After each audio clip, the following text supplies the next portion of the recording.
اعوذ باللہ من الشیطان الرجیم بسم اللہ الرحمن الرحیم وبہ نستعین وهو خیر المعین۔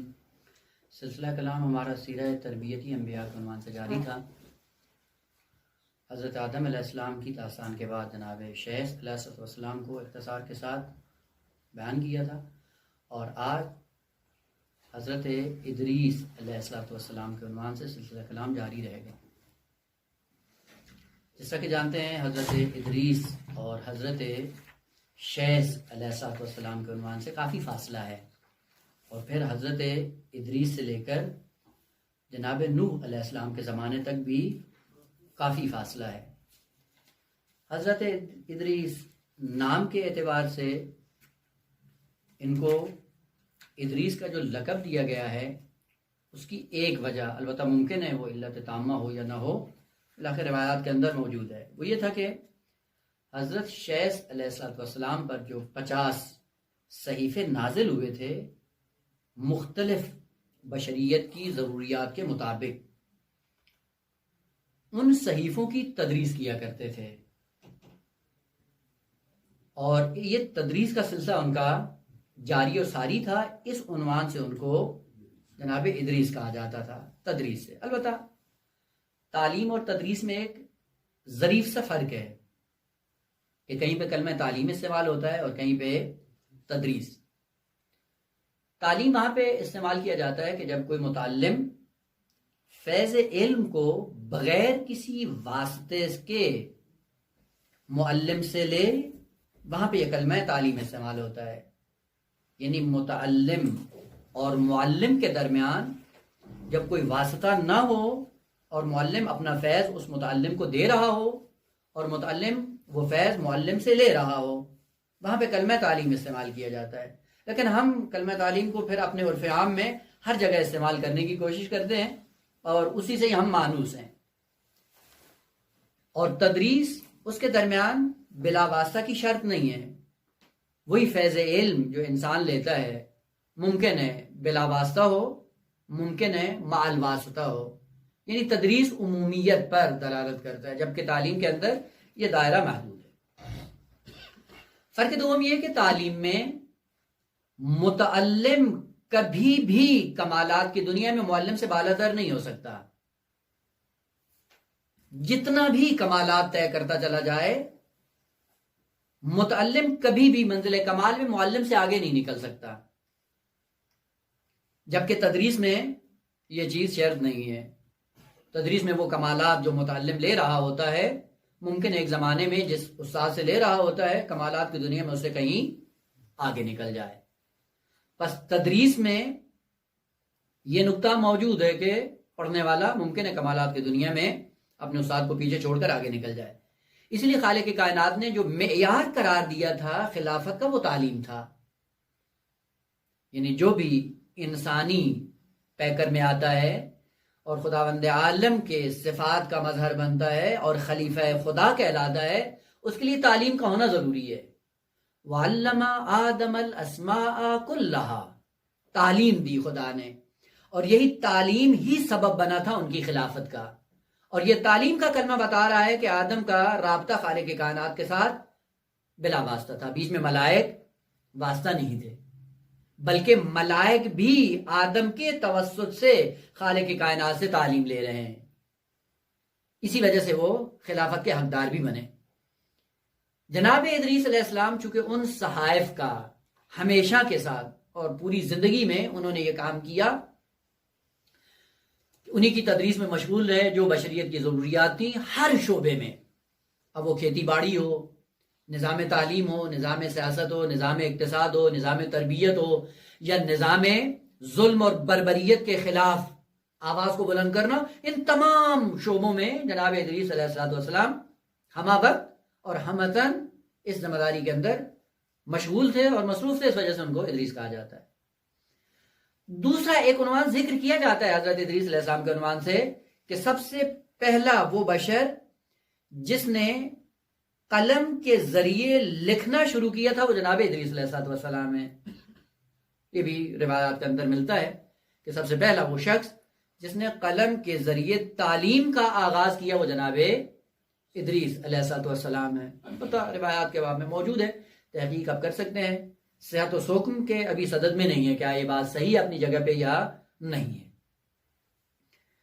تعارف کے عنوان سے اگر قرآنی آیات آپ ملاحظہ کرنا چاہیں جناب ادریس علیہ السلام کے عنوان سے، تو سورہ مبارکہ ہے مریم ہے، آیت نمبر 56 اور 57، 2 آیتیں ہیں کہ انہی 2 آیتوں میں یہی مختصر سا تعارف حضرت ادریس علیہ السلام کے عنوان سے کروایا گیا ہے. اور کوئی ایسی آیت نہیں ہے کہ جس سے انسان کو شائبہ ہو کہ انہوں نے کوئی ترک اولا کیا ہے یا ان سے کوئی گناہ سرزد ہوا ہے یا نہ. فقط ان کے کمالات کو ذکر کیا گیا کہ سب سے پہلا کمال وَذْكُرْ فِي الْكِتَابِ ادریس، یعنی داستان کو بیان کرو. پیغمبر اسلام کو خطاب ہے کہ یاد بھی کیجئے اور جا کے اپنی عوام کو بتائیے، اپنی قوم کو، اپنی امت کو بتاؤ کہ کون تھے وہ. اِنَّهُ كَانَ صِدِّيقًا نَبِيًّا، پہلا کمال کہ وہ صدیق تھے اور نبی بھی تھے. لفظ صدیق یہ بھی مبالغے کا صیغہ ہے، جس طرح قیوم کہتے ہیں. آیت الکرسی میں هو الحی القیوم، قیوم اور قائم دونوں میں فرق ہے، صادق اور صدیق میں فرق ہے. قیوم کون ہوتا ہے؟ وہ ذات جو مستقل ہو. قائم جو اس ذات سے وابستہ ہو. پس قائم ذاتاً مستقل نہیں ہوتا، ہمیشہ وابستہ ہوتا ہے قیوم سے. قیوم وہ ذات ہے جو ذاتاً مستقل ہوتی ہے. فرض کریں کہ مثال کے طور پہ اگر ماں ہے، چھوٹے بچے کا ہاتھ پکڑ کے چلاتی ہے تو ماں اس کی نسبت قیوم بن جاتی ہے اور بچہ قائم ہے. یہ جیسے ہی ماں اپنا ہاتھ چھڑا لے بچے سے تو بچہ گر جائے گا، زمین بوس ہو جائے گا. اسی لیے خالق کائنات کو قائم کبھی نہیں کہا جاتا، وہ ذات احدیت فقط قیوم ہے اور بقیہ کائنات قائم ہے. البتہ درجات کے اعتبار سے کہ ایک شخص جو متوسط ہے وہ اپنے معدون کی نسبت قیوم ہے اور اپنے مافوق کی نسبت قائم ہے. مثلا امام اصل علیہ السلام کا ایک لقب جو ہے اس کی بنیاد بھی یہی ہے کہ لفظ قائم وابستہ ہے ذات احدیت سے، لیکن امت کی نسبت، بشریت کی نسبت کیا ہے؟ قیوم ہے. یعنی پوری بشریت ان سے وابستہ ہے. اور دین کے اعتبار سے بھی وہ قیوم ہے، یعنی دین بھی وابستہ ہے انہی سے. بے وجود ہی ثبتت الارض والسماء وبیمنہ رزق الورا. وہ قیوم اس نسبت ہے اپنے معدون کی نسبت، لیکن مافوق کی نسبت، خالق کی کائنات کی نسبت کیا ہے؟ قائم. صدیق اور صادق. صادق یعنی جس کی صداقت کا معیار کوئی اور ذات ہے. یہ ہے مثلا یہ صادق ہیں، سچ بولتے ہیں. کیا معیار ہے؟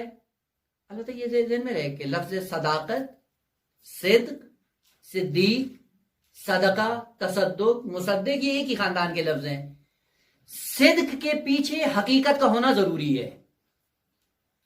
جب آپ کا کلام، جب آپ کا عمل، جب آپ کا کردار کسی واقعیت کے مطابق ہوگا تو آپ کو صادق کہا جائے گا.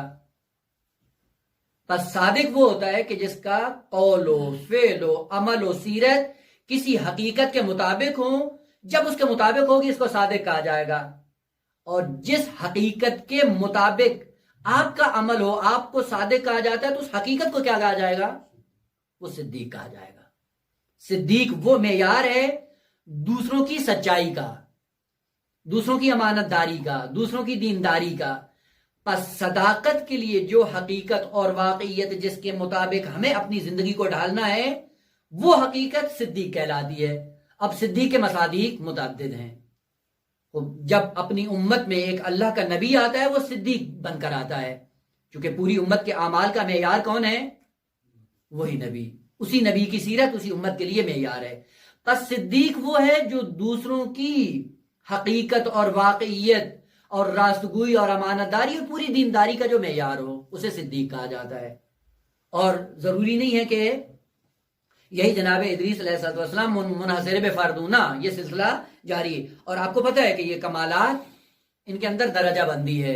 کوئی پہلے درجے کا صدیق، کوئی دوسرے کا، کوئی تیسرے کا، اور پھر کمالات کی دنیا میں یہ حضرت یوسف علیہ السلام کے القاب میں سے بھی یہ ایک لقب کیا ہے؟ ایھا الصدیق. یہ بھی ایک ہے انشاءاللہ، چونکہ آ رہا ہے ہمارے اس میں ہے، پروگرام میں شامل ہے، جب وہاں پہ پہنچیں گے تو عرض کریں گے. پس صدیق وہ مبالغہ ہے کہ جو معیار بنتا ہے دوسروں کی صداقت کا، اور صادق وہ ہوتا ہے کہ جو اپنے اعمال، گفتار اور کردار کو اس ذات کے مطابق، اس حقیقت کے مطابق، اس واقعیت کے مطابق انجام دیتا ہے. لہذا ہمیں اپنے اعمال اور کردار اور گفتار میں دیکھنا چاہیے کہ ہم صادق ہیں یا نہیں، کا کوئی پیچھے کا حقیقت ہونی چاہیے کہ جس حقیقت کے مطابق آپ کا عمل بھی ہو، آپ کا کردار بھی ہو، آپ کی گفتار بھی ہو. اور صدقہ کو جو صدقہ کہا جاتا ہے وہ بھی اسی لیے ہے کہ وہ بھی کسی حقیقت کے مطابق ہوتا ہے. اور وہ حقیقت کیا ہے؟ دین نے ایک پیغام دیا ہے کہ یہ شخص جو محتاج ہے اس کی ضرورت کو حل کرو، اس کی مشکل کو دور کرو. یہ جو مشکل دور کریں گے، کیوں کریں گے؟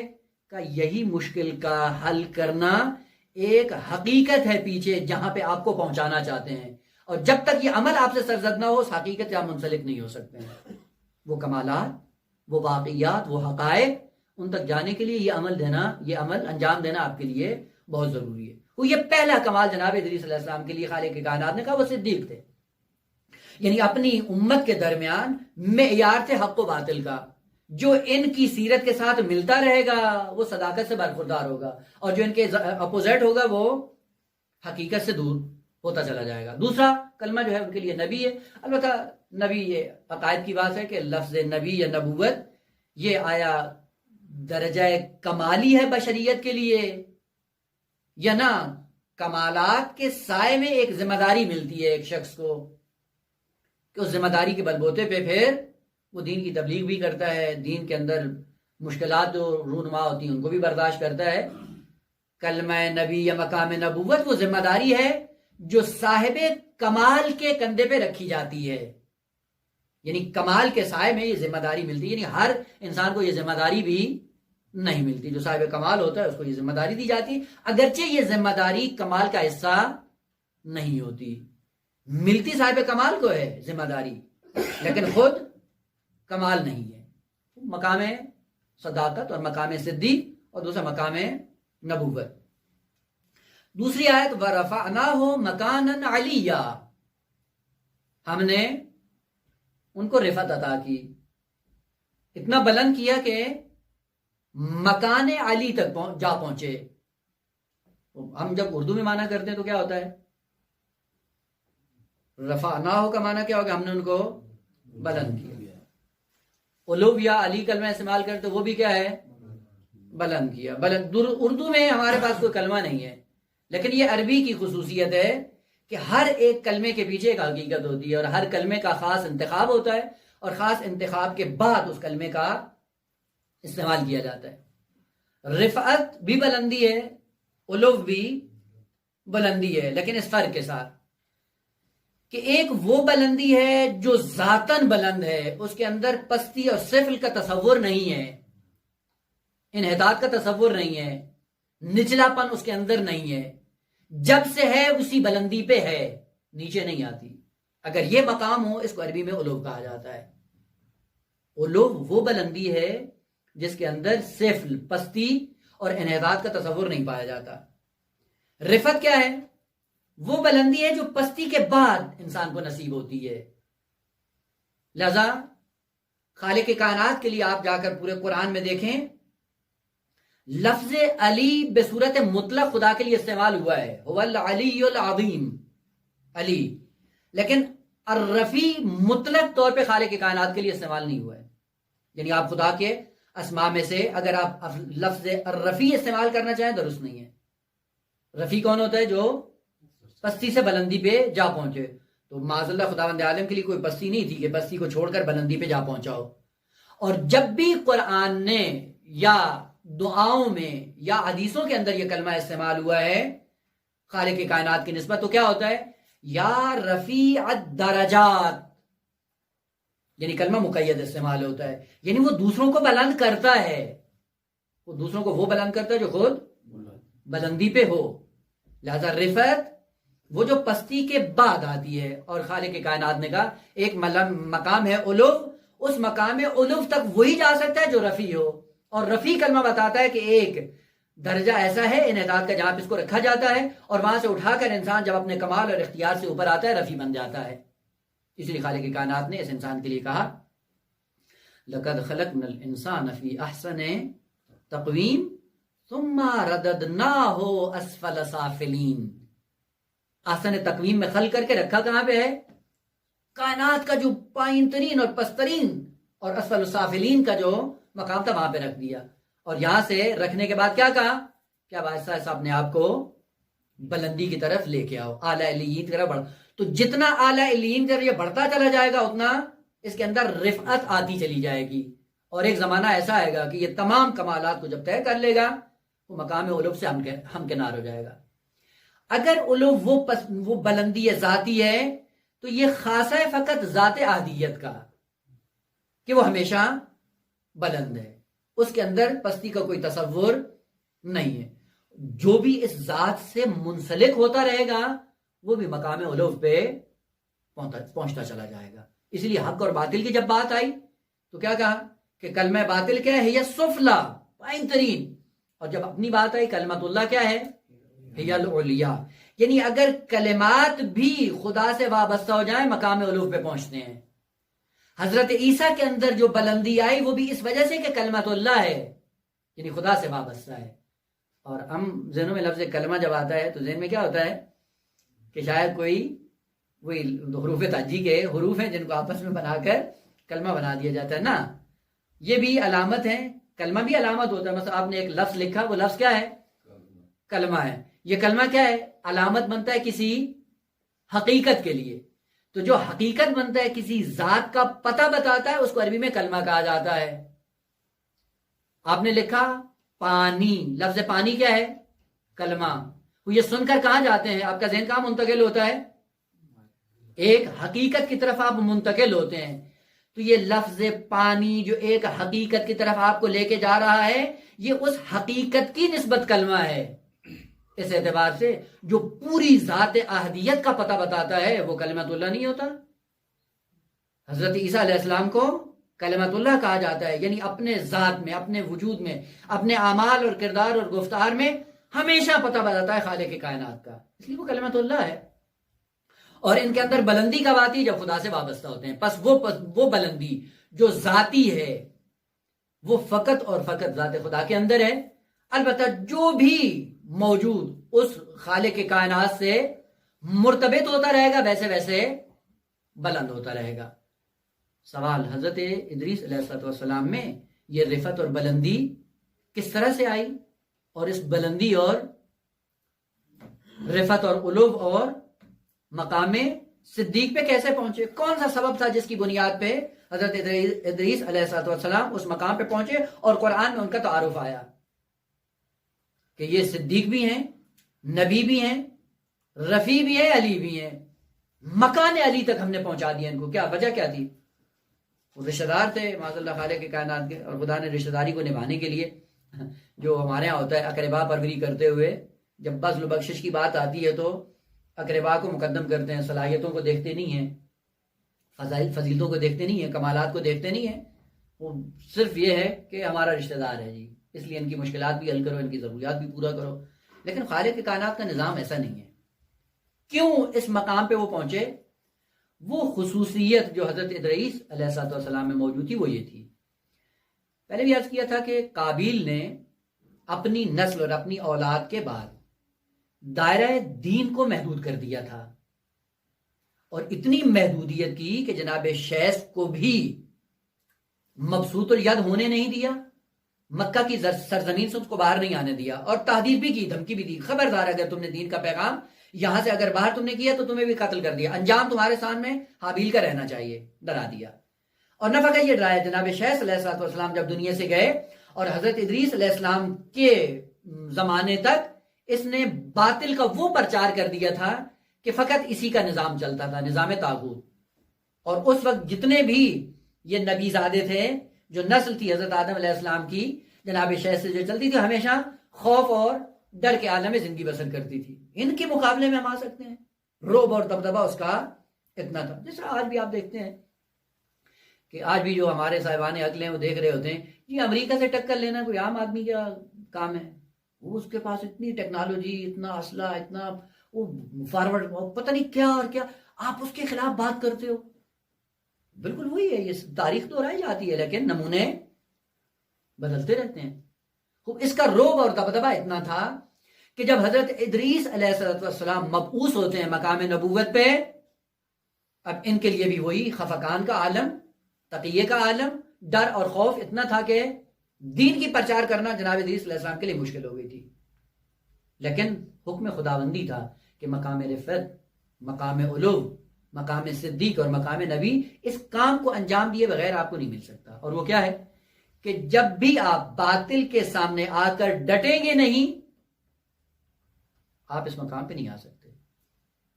روایات میں ہے کہ ایک ظالم اور جابر حکمران جو اسی قابیل کی نسل سے تھا اور حضرت نوح علیہ السلام کے زمانے سے پہلے یعنی جناب ادریس علیہ السلام کے زمانے میں تھا، ظلم اور بربریت کی انتہا یہ تھی کہ جو چیز بھی اس کو پسند ہوتی تھی فوراً کہتا تھا کہ دے دو. اور ایسے واقعات بہت زیادہ ہیں، ہمیں داستان میں جانا نہیں ہے، وہ روح مطلب جو بیان کر رہے ہوئی ہے. حضرت ادریس علیہ السلام نے کہا بھئی اس کے مقابلے میں جانا ہے. پہلا کام یہ کیا کہ 1000 لوگوں کا انتخاب کیا. یہاں سے پتہ چلتا ہے کہ نسل انسانی بہت زیادہ بڑھ چکی تھی کہ جن میں سے 1000 لوگوں کا انتخاب کر دیں کہ آؤ میرا ساتھ دو، اس ظالم اور باطل طاقت کے مقابلے میں جا کے کلمہ حق کا اظہار کرنا ہے. ان 1000 کا انتخاب کیا اور 1000 کا انتخاب کرنے کے بعد کئی عرصے تک ان کی تربیت کرتے رہے. اور وہ زمانہ گزارنے کے بعد تربیت کا ان 1000 میں سے 700 کا انتخاب کیا، باقیوں کو چھوڑ دیا کہ نہیں تمہاری ضرورت نہیں ہے. ان 700 میں سے 70 کا انتخاب کیا کہ باقیوں کی ضرورت نہیں ہے. ان 70 میں سے 7 کا انتخاب کیا اور 7 کا انتخاب کرنے کے بعد کہا کہ کلمہ حق کا پرچار کرنا ہے. اور روایات کے اندر ہے کہ وہ 7 آدمی بھی ساتھ نہیں دے سکتے، تنے تنہا جا کر باطل کے مقابلے میں ڈٹے اور کلمہ حق کو جا کر انہوں نے بلند کیا. آج یہ اعتراض ہوتا ہے امام زمانہ کے لیے کہ امام علیہ السلام جب آئیں گے یا ظہور کریں گے تو ان کو 313 کی ضرورت ہے. تو یہ مولویوں میں اتنے نہیں ہیں 313، یہ تو بھرے پڑے ہیں نا.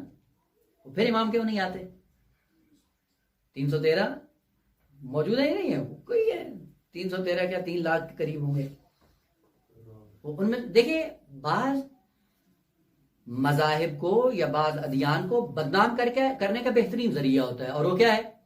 دین کی حقیقت سے آدمی ناشنا ہو، آدھا دین سنا ہو اور آدھا نہ سنا ہو. پھر آپ آسانی سے لوگوں کو بھی گمراہ کر سکتے ہیں اور دین کو بھی نابود کر سکتے ہیں. مہدویت کے لیے فقط یہی رکن باقی ہے کہ جب 313 ہوں گے تو ظہور ہو جائے گا، یا نہ یہ جزء العلت ہے 313 کا ہونا. باقی بھی تو چاہیے یا نہیں چاہیے؟ باقی شرائط بھی چاہیے، باقی اسباب بھی چاہیے. خب ایک پہ فوکس رکھ کے تم روحانیت کو بھی بدنام کرتے ہو، دین کو بھی بدنام کرتے ہو اور دین کو بھی نابود کرنے کی کوشش کرتے ہو. اور ایسا ایسا پھر اجتہاد اور مرجعیت اور علماء اور وہ جو دین کے لیے سپر بنے ہوئے تھے ان کی تعلیمات کو بھی رائگان سمجھتے ہو. ایک چیز کو سمجھ کے تم پورا دین اسی سے ہی تلاش کرنا چاہ رہے ہو. اگر 313 مکمل ہو گئے امام آ جائیں گے، یہ ایک رکن ہے اور آپ فرض کریں کہ یہ پورا ہو گیا ہے، پھر بھی امام کیوں نہیں آ رہے ہیں؟ یہی سے پتہ چلتا ہے کہ فقط یہ ایک رکن نہیں ہے، اور بھی بہت کچھ چاہیے. مثلا آپ کہتے ہیں جی نماز پڑھنا ہے آپ کو، نماز ظہر، جیسے ہی سورج زوال کرتا ہے اور زوال کا ٹائم ہو جاتا ہے تو آپ کہتے ہیں بھائی زوال تو ہو گیا، نماز کیوں نہیں پڑھ رہے ہو؟ فقط یہی زوال نماز کے وجوب کے لیے کافی ہے. زوال ہو گیا ہے لیکن پھر بھی نماز واجب نہیں ہے، کیوں؟ چونکہ سامنے والا بچہ اصل بالغ نہیں ہے، بس بلوغ بھی چاہیے. 2 وضو کے لیے پانی بھی چاہیے، کوئی لباس بھی پاک و پاکیزہ ہو. وہ یہ جو اتنی شرائط بیان ہو رہی ہے ایک نماز کے لیے، اور تم فقط وہاں پہ ایک زوال کو دیکھ کر کہو کہ نماز کیوں نہیں برپا ہو رہی ہے. جب ایک رکن کو دیکھو گے تو یہی ہوگا کہ نماز کیوں انجام نہیں پا رہی ہے. وہ باقی شرائط کہاں پہ ہیں؟ وہ باقی شرائط کا پتہ ہی نہیں ہے. جی ماہ مبارک کا چاند نظر آ گیا، روزہ نہیں رکھ رہا ہے، یہ دین سے باہر ہو گیا۔ وہ فقط چاند کا نظر آنا تو وجوب کے لیے کافی نہیں ہے، وہ بھی ہو، بالغ بھی ہو، مریض بھی نہ ہو، مسافر بھی نہ ہو، پتہ نہیں کیا کیا اسباب اور شرائط ہیں کہ وہ پوری ہوں تب جا کے ایک فریضہ وقوع پذیر ہوتا ہے۔ ظہور کے لیے ایک سبب 313 کا ہونا ہے، وہ باقی شرائط وہ کہاں پہ؟ ان کو نہ پڑھی ہے نہ پتہ ہے۔ وہ جب پڑھی نہیں ہے تو پھر اتنی طرح اپنی طرف سے دین پہ بوچھاڑ بھی نہیں کرو کہ اتنے زیادہ علماء ہیں اور ان میں سے 313 نہیں ہے۔ اگر یہی علت تامہ ہوتے تو کب کا ظہور ہو چکا ہوتا۔ یہی سے پتہ چلتا ہے کہ اسباب اور بھی مطلوب ہیں جو ابھی فراہم نہیں ہو رہے ہیں۔ جہاں جس طرح سے روایات میں ملتا ہے کہ جب ظلم اور بربریت اپنی انتہا کو پہنچ جائے گی امام آ جائیں گے۔ آج یہ بشریت دیکھ نہیں رہی ہے ظلم اور بربریت کو، اس سے بالاتر ظلم کا انسان تصور کر سکتا ہے، تو پھر کیوں نہیں آ رہے امام؟ دو چیزیں ہمیں پتہ ہیں اور 10 ایسی چیزیں جن کو ہم نے پڑھا ہی نہیں ہے، ان سب کو جب ملا کر دیکھو گے پھر پورا دین بھی سمجھ آئے گا، مہدویت بھی سمجھ میں آئے گی، اور پھر علماء کی قربانیاں بھی سمجھ میں آتی ہیں کہ دین کو بچانے کے لیے انہوں نے کیا کیا۔ یوں نہ کریں کہ ایک چیز کو لے کے اور اسی پہ پورے دین کی بلڈنگ کھڑی کرنا شروع کر دیں۔ ایک نبی ہے، ایک زمانے تک 1000 آدمی کی تربیت کرتا رہا، 1000 آدمی تربیت کرنے کے بعد 700، 700 کے بعد 70، 70 سے 7، اور 7 نے بھی آخر میں 7 نہیں دیا۔ کیا سمجھتے ہیں کہ جو اتنا زیادہ دین کا درد رکھتا ہے اس دین کا تحفظ کرنا بڑا آسان ہے؟ کہ یہی وہ نقطہ تھا کہ جب بھی کوئی ساتھ نہ دے اور دین نابودی کے دہانے پہ ہو، اس وقت یہ حالات ہوتے ہیں کہ اگر کوئی ساتھ نہیں دیتا نہ دے، لیکن آپ کی ذمہ داری بنتی کہ آپ قیام کریں دین کے لیے۔ یہی وجہ تھی کہ جناب ادریس علیہ السلام نے پھر کسی کا انتظار نہیں کیا ہے کہ جب کوئی بھی نہیں ہے اور ادھر واقعا دین خطرے میں ہے، ذمہ داری بنتی ہے کہ مجھے قیام کرنا ہے۔ البتہ قیام کے لیے ان اسباب، ان شرائط اور مقتضیات زمان کو جاننا ضروری ہے کہ جس میں انسان اپنے وظیفے کو معین کر سکے۔ اس لیے خالق کائنات نے کہا کہ اگر تقوی اختیار کرو تو خالق کائنات حق اور باطل کے درمیان تمیز دینے کی صلاحیت دے دیتا ہے، کب قیام کرنا ہے، کب سکوت کرنا ہے، کس طرح سے اسلام کو بچانا ہے۔ جب تک حالات ہی پتہ نہ ہوں، دین پورا سمجھ میں نہ آئے، عالم بے زمان نہ ہو، وہ دین کا تحفظ نہیں کر سکتا، دین کو نہیں بچا سکتا ہے۔ تو حضرت ادریس علیہ السلام نے بھی اپنے زمانے میں رہتے ہوئے اسی دین کا پرچار کیا، تعلیمات خداوندی کو معاشرے کے اندر نافذ کیا، اور پھر انجام بھی یہ ہوا کہ مقام شہادت پہ نائل ہوئے، اور اسی باطل کا مقابلہ کرتے ہوئے اپنی جان سے انہوں نے ہاتھ دھویا اور مقام شہادت پہ فائز ہو کے خالق کائنات کی بارگاہ میں جا پہنچے۔